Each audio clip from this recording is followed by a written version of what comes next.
الملك محمد السادس يفاجئ لاعبي المنتخب المغربي بخطوة عالمية بعد الإقصاء المشرف، حيث قرر الملك محمد السادس استقبال لاعبي المنتخب الوطني رفقة الأطقم التقنية والطبية وباقي مرافقي الأسود بعد عودتهم من قطر، حيث حققوا إنجازا غير مسبوق في تاريخ كرة القدم الوطنية بالتأهل لنصف نهائي مونديال قطر، في انتظار إجراء المواجهة الحاسمة أمام المنتخب الكرواتي لتحديد المحتل للمركز الثالث. وأوضحت مصادر جامعية أن الاستقبال الملكي سينظم على شرف لاعبي المنتخب الوطني بحضور عائلاتهم وأعضاء الوفد المرافق للأسود في رحلة تألقهم بقطر. ورجحت مصادر سبورت 1.MA أن يستقبل الملك محمد السادس لاعبي المنتخب الوطني وعائلاتهم في حفل عشاء يوم الاثنين المقبل بالقصر الملكي.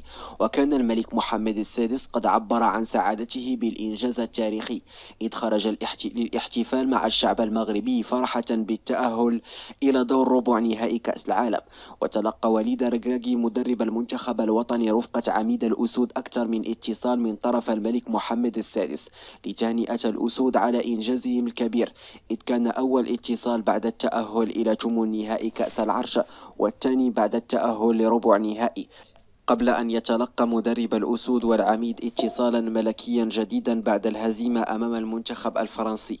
ويتوقع أن يحصل لاعب المنتخب الوطني وأعضاء الطاقم التقني وباقي أعضاء المنتخب الوطني أوسمة ملكية مكافأة لهم على إنجازهم التاريخي.